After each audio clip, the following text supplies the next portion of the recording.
of the light.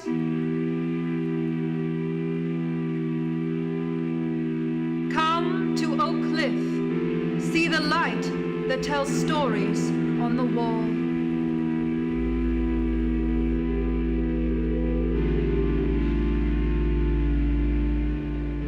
Hi, my name is Lisa Dreyer. I'm a programmer for the Oak Cliff Film Festival, and we're really lucky today to have the director of I Am a Cliche, Director Celeste Bell. Hi, thank you, Lisa, for having me. What inspired you to really just tackle this project, exploring your mom's legacy?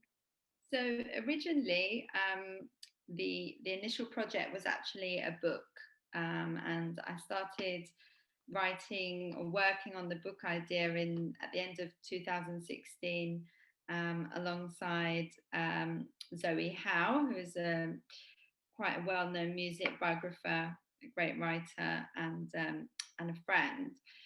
And we started to talk about how the book what it would look like, what we would include. And then very soon after our initial sort of discussions, Zoe introduced me to Paul Sung. So he's the co-director on I'm a Cliche, and he was really keen to make a film kind of based on what we were looking at with the book.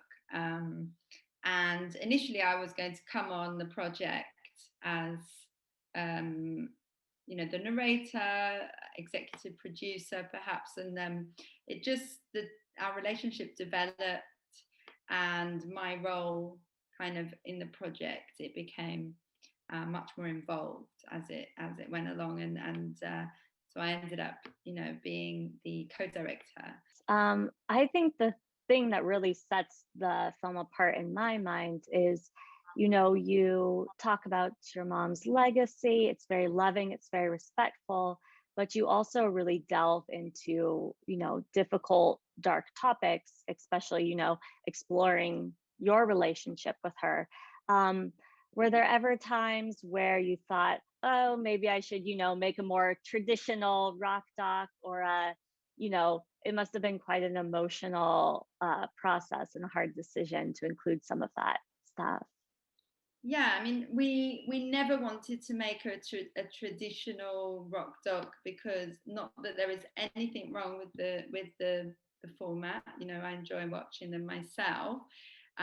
We set out wanting to do something different, as directors often do, and I think in the case of my mother's story and my story, and our relationship, that was always kind of going to be an important theme from the beginning, because it's a universal story, that people can relate to, whether or not they are fans of the music or interested in the music. So, I was always really keen for the film to be a personal story, as well as the story of an artist. So I think that enabled me to go to those places, it was necessary for me to go to those places to really, create a film and tell a complete story with many different layers and levels, so something I was prepared to do from the beginning. That's amazing. Like you said, you don't have to be a fan of the music to be able to relate to, the story of family. And, everyone has had those kinds of relationships in their life that are, difficult. So it was a great choice. I love it. Part of what makes the film so fun to watch too is all the archival footage. I couldn't believe how much footage there was of Polly. How did you assemble all of that, and how did you find it? Yeah, it's a great question, because that was a real challenge, actually.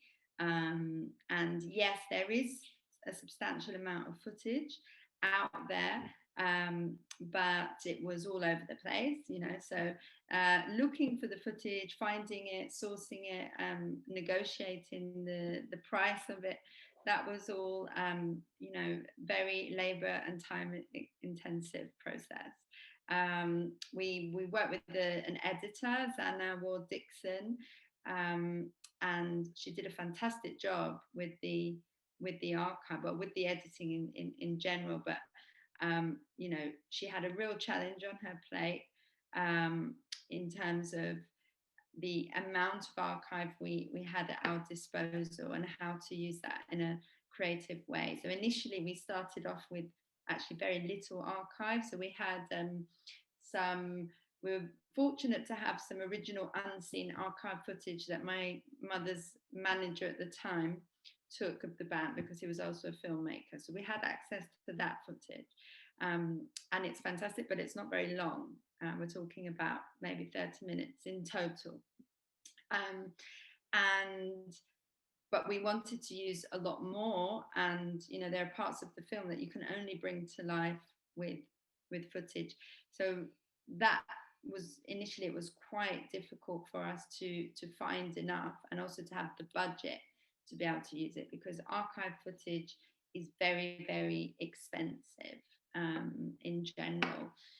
For any like filmmakers out there thinking of using a lot of archive, you have to be prepared to have quite a big, maybe the biggest part of your budget going on archive. And music is also very expensive. So we needed a lot more than we had. Also because we wanted to bring to life very key moments, historical moments, you know, of life in the 70s, you know, 70s London, 70s New York, for example, and, you know, 70s India. Just there was a lot of footage from sort of that particular period of time that we needed. So we were just really lucky that we were able to work with some archive houses, for example, Getty Images and Kino. Those are the two main archive houses we work with to basically, they would help us to provide us with the archive that we need, also at prices that we could eventually afford. But yeah, the whole process was, I would say, at least a couple of years. It was just working with archive. I guess I want to ask a little bit about just your mom's artistry and outlook on life. She was a Black woman in a punk scene that was just dominated by white men.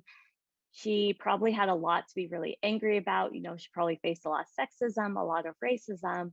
But the thing I find about her music is it has like a certain uplifting, you know, it has like a different feeling from like the Sex Pistols. It doesn't feel like this hard charging anger. It's like a lot of intelligence. It's a lot of like poppiness.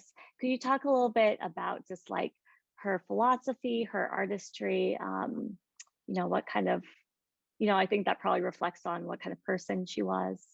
Mhm.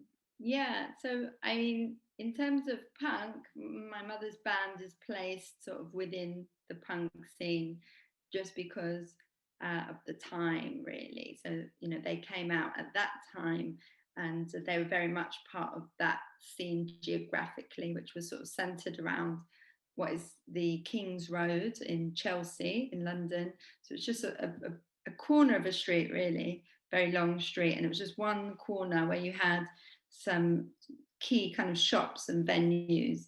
And my mum happened to have a shop there.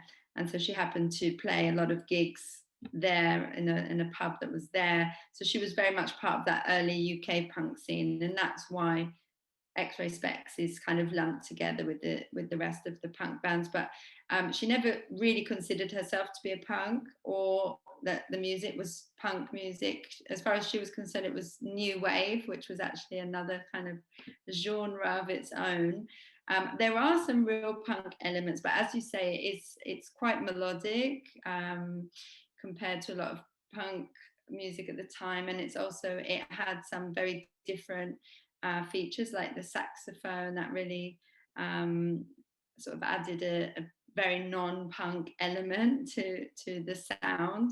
And then, yeah, my mum's lyrics really were really unique and very different to anything else that was being written at the time, which was a lot more kind of angsty, you know, rebellion type music, whereas my mother's lyrics were more introspective observations on society, and things that were going on, and also very futuristic. So there was a kind of futurism there with her music, just imagining dystopia, sort of technological process, environmental degradation, consumer society, some kind of like heavy topics, but also in the way she wrote them was wrote the lyrics was there was a lot of playfulness and fun.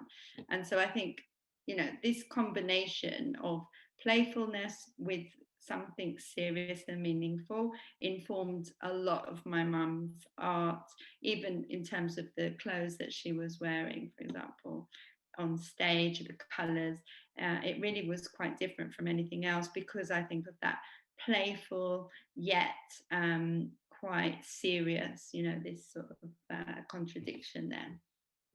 Well, it's amazing that you're able to make this documentary, and I just think it's the perfect time for, you know, people to rediscover her, discover her for the first time. And you're a very accomplished artist in your own right. You've done music, you wrote a book, now you've directed a movie. What's next? Do you think you're gonna stay in film, or do you have any projects on the back burner? Yeah, so I have a couple of projects that I'm working on, film projects.